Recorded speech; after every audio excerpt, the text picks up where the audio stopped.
Hi, this is János, it's Real World Audio, and it's been quite a while since I made a video. I know I had a couple of videos this week, but it's been over almost 2 weeks since I shot a video, and in the meanwhile I have received tons of comments from you, and that's really awesome. And as you see, I haven't gotten around to answer all of them. I also received tons of emails, and I maybe could have find time to answer maybe a third of them. And so uh, now I would like to take the time to make a video, because now I'm at a point where really I have to compromise. How do I spend my time? Do I spend it by making a video, answering comments, or answering emails? So what I'm going to do today is, so that we don't lose touch totally, is that I'm going to answer emails through a video, because if I keep on typing an email, then that's it. The answer is for you only. But I have almost now 1,700 subscribers, and the 1,699 of you will be empty-handed, and I don't like that idea. And uh, I think many of you know, I have already mentioned a couple of times, but the new viewers don't know it, that I have a website, a blog that I made, and I'm counting the views on it. I put a view counter recently on it, and it's like 78 views since the last month or so. So oh, sorry, I kicked my stand. So I'm just really amazed that some of you want to have a look at what I write. That's fantastic too. But I had my email on that web page, and I took it off because I just feel really bad that I put my email out so that you can email me, and I don't have time to email it. It's totally pointless. So if any of you have any questions, just put it down on the comments of the latest videos, even if it's off topic of the video. I don't mind. That's perfectly okay. That's a good way to contact me, and then I will respond to you. And if you have a really complicated question, then it's probably I do not have time to answer it. So if you can put it down in a comment, that's wonderful. And if you want more, then I can give you my email address. But now, as you all of you see, that it comes at the cost that maybe for days you won't be seeing any videos if I keep on chasing emails. So after this lengthy introduction, and I would like to really get to something meaningful, to give you some real content. And I'll be answering Aranith's email, and he was asking a really fantastic question that ties into my preamp series that I recently made on preamplifiers. And he's asking, which do you think is the greater evil, potentiometer loss or digital attenuation loss? So that's something very interesting, and that he's also, as an example, let's say, considering a level of a blue Alp spot and a relatively modern DAC, just a normal good DAC. And this is a very not easy question, because it depends on the preamp and it depends on the DAC, which is better, which is worse, and it also depends on the level of implementation, in what kind of audio system you have this issue. And those of you who have been watching my channel for ages, you know that I say neither of these is the good path. The path that I am walking, that I think work the best for me, is using transformer or autoformer for volume control, because when you have a transformer autoformer, then as you when you have at full volume, then basically you have zero attenuation. The signal goes through directly, and you have a choke loading through the transformer. And if you have a tube gear, adding that choke loading for the grid of the input tube, that has tremendous benefit. So those of you who are like DIY nerds and audio nerds, you know that the grid choke for an input tube, that's the absolute king. And that's something that you almost never ever see in a commercial amplification. So that this is something that goes way beyond the land that you cash out money for anything. You just can find this at the level of really crazed guys in when you visit them in their home system. And but uh, to get it in a commercial based system, when you put in a transformer or an autoformer, that's what you are getting. You are getting choke loading for your tube amplifier. And that's why when you use this transformer based solution for tube amplifiers, the gain is much more than for a solid state amplifier. And when you turn the volume down, then what happens if you have a pot, like a Blue Apps pot or any other kind, is that as you turn the volume down, you put higher and higher resistance between the signal coming from your preamp and going to your amp. So basically, you are pushing the brake pedal, and you are taking away more and more of the signal that's coming from the source, and you are introducing higher and higher level of noise through the resistor as you are increasing the amount of resistance in series with the music. So basically, it's kind of like, imagine that the music is coming through a gigantic hose, and that's the straight input. And when you are attenuating it down, it's like you are shrinking the hose down, and finally you get like a tiny opening where the music, that the signal has to squeeze through. And that's, there's a lot of changes and a lot of noise introduced. And when you have a better, higher quality pot, like a Blue Apps pot compared to a cheap Radio Shack pot, the big difference between them is that the Blue Apps has much lower noise levels than the Radio Shack. So when you turn them to the highest volume, there's very difference between the two. But as you start turning the volume down, then the cheap quality Radio Shack will get very noisy as you go lower in volume, and the Blue Apps not as noisy. But you still have that effect for both of them, that you are losing a lot of the signal. You start losing like 90% of the signal when you just cut the volume like to a third of the volume. 90% of the signal is gone already. And we turn the volume pots way lower than that. So it's common that 99+% of the signal is gone when you have a passive attenuator. However, what makes the big difference is that the passive attenuator, it creates a really big problem for the the source, and because of the long interconnect cable. So the longer your interconnect, and the more problematic your source drive. So it doesn't, if it cannot drive the interconnect properly, then you will have tremendous problems. And also, if you have a not so good interconnect that picks up a lot of noise, has issues of its own, high capacitance, high resistance, what so on, as you add the passive attenuation to it, you are going to have tremendous problems, and it's going to be really bad.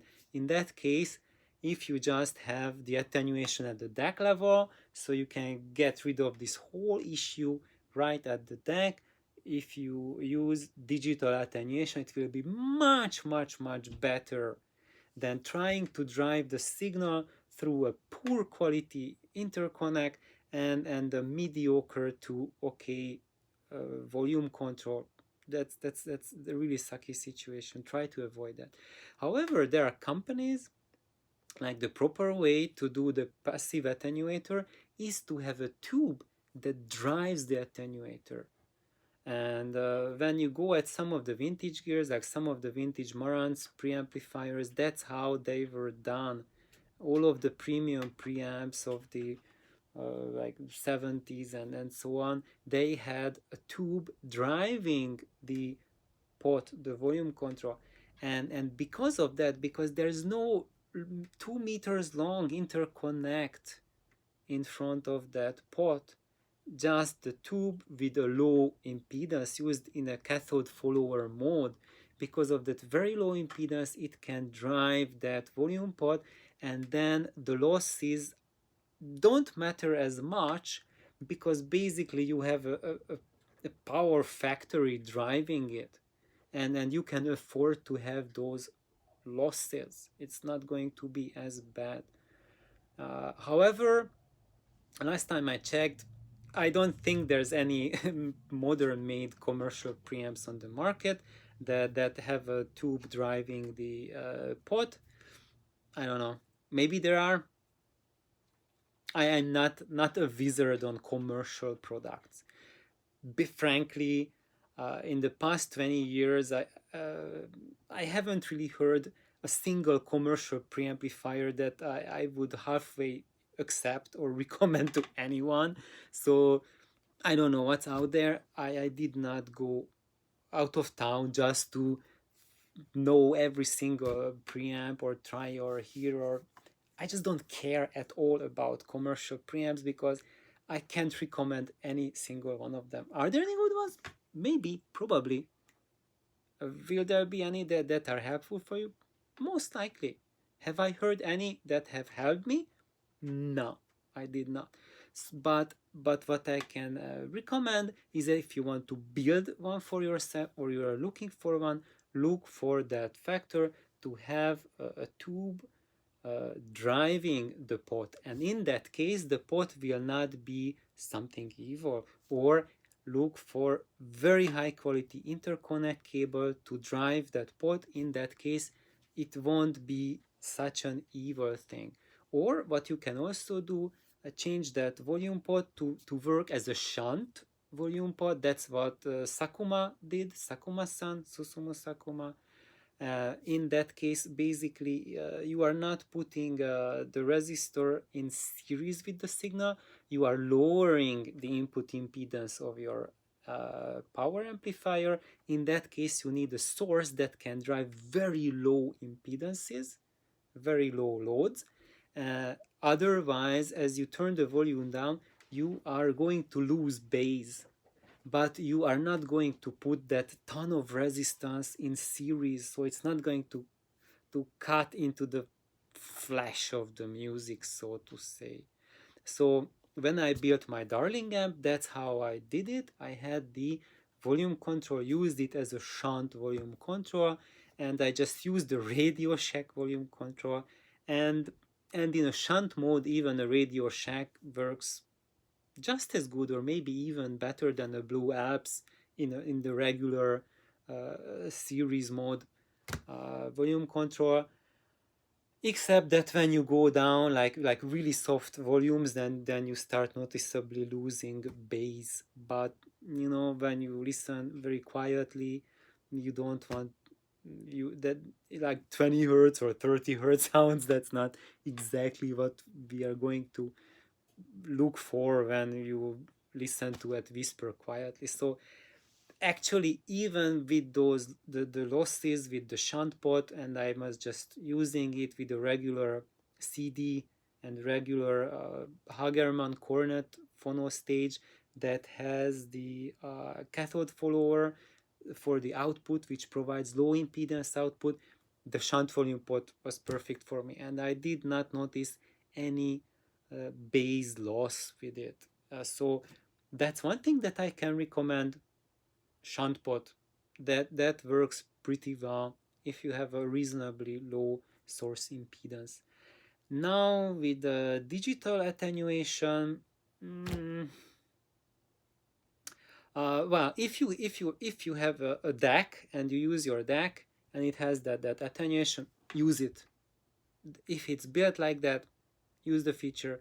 If you have that same DAC and you try to add the pot after it, I think most likely in most cases you will have better luck using the DAC's internal volume control than trying to add the pot.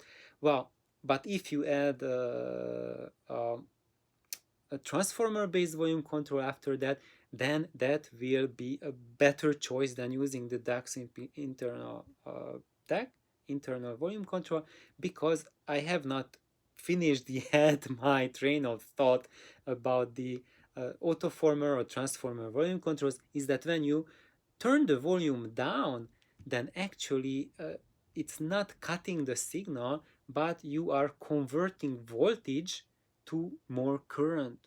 So the softer the music becomes, the lower the output impedance of your device gets. And then if you turn the volume really low, then basically the output impedance of your source will be like less than 1 ohm, like will be in the milliohms range when you listen to whisper quiet music, and that's just like really crazy. And so basically it will make your source lower and lower output impedance put out more and more torque, higher and higher current the lower you get with the signal. And I know companies say that okay, we are putting in like 16 extra bits of headroom, or like 48 bits, or I don't know how many gazillions of bits, like 100 plus dB headroom, so that you can dial in with the volume. Uh, Honestly, I have to say I did not play around much with that type of situation. I did not own any DAC that can do something like that. Most of my friends don't have any sort of equipment like that. Um, and the people mm, who have it really have priorities of listening to music in a very different way than I listen to music. And so I cannot really comment on any of that. What I can do is parrot what other people are telling me who are using such technology. And of course, when you use such technology and you are very happy with it, you want to put that out to the world and say this is the very best thing. That's like a carrot cake, awesome. And then there are others who are using that technology and try other things as well, like try to combine it like a transformer based volume control, and they say, oh, this is even better. If I use the transformer and not the internal stepper, I still hear losses when I digitally change the volume, because the device has to reprocess, repackage the information, recalculate the information. And then you might say that it's perfect, but you're changing it. And I can say, like, reference now Peter Quatrup of Audionaut, that he was playing with this at the highest level that I know of anyone experimenting with the digital levels in the recording phase. So when he was recording music, and they had the digital file of the recording, and he was thinking, okay, now we need to adjust the level for the recording, that what we are putting out, and providing it for people as a product. And he said that when he changed the level even a tiny bit, even just like the very simplest way, like shift all the bits down just 1 bit, no processing, like 10% lower, or like 50%, or like cut 1 dB, because if you cut 1 dB, you have to totally recalculate all the bits and everything.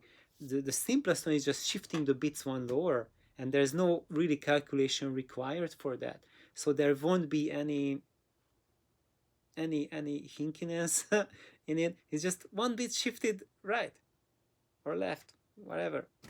But he said that even with that 1 bit shift, there was a noticeable problem introduced, noticeable change in it, and I didn't like it how it sounded. And it's best if you record it at a lower volume. It will sound different than recording it at a higher volume and shifting 1 bit down. Shifting 1 bit down will sound worse than recording it already at a lower volume. So technically digital should be perfect, and the math says that it's perfect for the computer, it's perfect for the mathematician, perfect for the calculator, but when the musician hears it, the ear says, like, for the human being or brain perceives it differently. Even when it's a blind A/B test, you can hear that it's not as good. Something is happening when we are digitally manipulating the sound. And I also have to say that when you have an autoformer, even that, it changes the sound. And I'm not happy with it. And that's why with my single-handed triode amp, I mean not triode, triode mode, beam tetrode. So even with that, when I have my autoformer at full volume, max volume, it just sounds otherworldly. If I click one down, gone. It sounds still really good. And then I can then tick tick tick tick tick down, and when I'm going down, it's really good all the way down to the lowest volume. But like this thing that I'm converting the voltage to current, it already does something and changes the information content. And that's why my triode amp is wired in a way, and my system is done in a way that when I listen to the triode, I listen to the all the way up volume, all the way down up. It's open all the way, and it sounds absolutely phenomenal. And some of you might think that's ghastly. Like, who would listen like all the way? That's distorting. No, that's the point. That's the point of system building, that it's optimized so it can create music without distortion. And that's the end of all purist systems, that there's no volume control. And basically I'm using my autoformer based volume control as a grid choke for the input. And it's at a perfect volume that I can actually listen to it all day long at max volume, and it doesn't cause any fatigue whatsoever.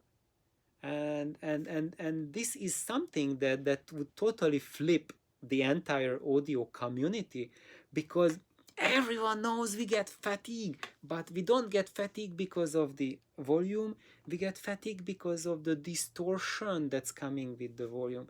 But if your system doesn't distort that, then you even can listen like whatever volumes, and you will not get fatigue because there is no distortion in the sound. And when your system doesn't have any distortion, then your ear won't perceive volume the same way compared to an average audio system. I won't say not even an average, because I'm talking about anything between like a $100 boombox to $1 million system that you can get like with Wilson max to the max speakers, and $1 million solid state amps, and 500,000 whatever source you put at it, and you listen to it, you crank the volume up. After 10 minutes your ears are bleeding. But when you optimize your system, and that, I think I pretty much I only heard this at people's homes. I never ever heard it at a store. Well, I heard it at my mentor's store, but he passed away, so you can't hear that anymore. It's gone. But that's the point of audio, that you put together a system that lets you listen to music.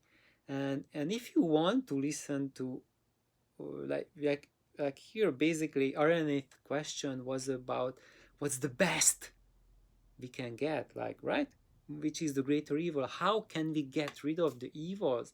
Is by not using those evils, by keeping your system as a straight path. So apart from myself, I only know one other person who does this, and that's Lou. He's also like following this little channel, and he has amazing experience, and that's how he built his system, that it's a straight path and he doesn't have a volume control. And guys, that's the ultimate. Get rid of the volume control. Ultimately, anything we use as volume control, be it a potentiometer, it's bad. You can get like high quality pot like a blue apps, or something even better, have a stepped like a resistor ladder, so discrete resistors instead of a continuous resistor with a viper blade on it. The individual resistors are higher quality than a single viper sliding on a sheet of resistor. But even the step resistor has its own issues. It's usually lower noise, lower problems, but still has problems. You can use it in a shunt mode like Susumu Sakuma did, minimize the evil it does. You can have an extra tube driving current through it, then it even minimizes that aspect that there's series resistance or loss of impedance for a shunt pod. But then you have added an extra stage that's adding its noise, it's adding its distortion, adding its own problems. And if it's not done perfectly, it can add a lot of problems. Uh, it will fix the issue that you will have tremendous bass and power, but you will lose low level detail, transparency, subtleties, finesse. Then you can go for the digital attenuation, and that really works well if you have a DAC, and the DAC is all that you use. But then, of course, as you go down, shifting the bits down and down and down, you already start to push the gear more and more its limits, and then you will add more and more computation to change the signal. And what people forget is that when we have a DAC, the DAC has a very complex calculation method built inside to create all of these things. And when the chips do their calculations, they create a lot of EMI, RFI, a lot of noise, very high frequency noise, and that's going to impact the audio output. It's going to destabilize the analog circuitry of the DAC. So while in the digital domain everything is perfect, but all of those digital circuitry impact the analog circuitry, and the analog conversion, that's where all of that digital nastiness and evil will leach into and leak into, and that's why it will suck. And that's why the measurements don't show it, because the measurements focus on the digital domain, focus on the cyclic low frequency features in the analog output.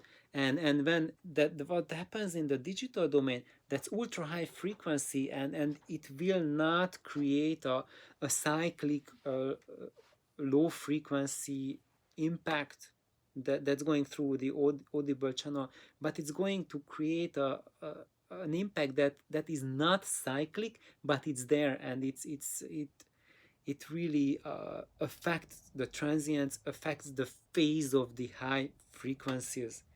And that's something super hard to catch. It's not going to show up on any common instrumentation. You really need very high level gear to catch that, and I don't think there's many people who are researching with that, looking into that. But it causes its own problems. So, and then when you have the transformer volume control or autoformer, then it also has that issue. When as soon as you start changing the voltage current ratio, you also introduce something to the mix. I think that way, in my experience, to my ears, in my system, in my friends' systems, the autoformer or transformer volume control is by far the least of the evils that we can introduce into a system. But I have seen transformer based autoformers in a very few systems, and when I heard some in beginner level systems, then I had mixed experiences with that. Sometimes it wasn't so good, but when I'm talking about you are already at the end of the audio journey, not like trying to find your way. When you have already perfected everything, then autoformer transformer is the king. And then the next step when you grow that out is when you use it as a grid choke. And that's my final word for today. So thank you for tuning in. Thank you, Arnit, for your questions. And you have like a billion more questions. I only just got through your first 3 lines. So that's what it takes to answer it. And it's already half an hour. So please like, subscribe, have an astonishingly good day. Bye bye.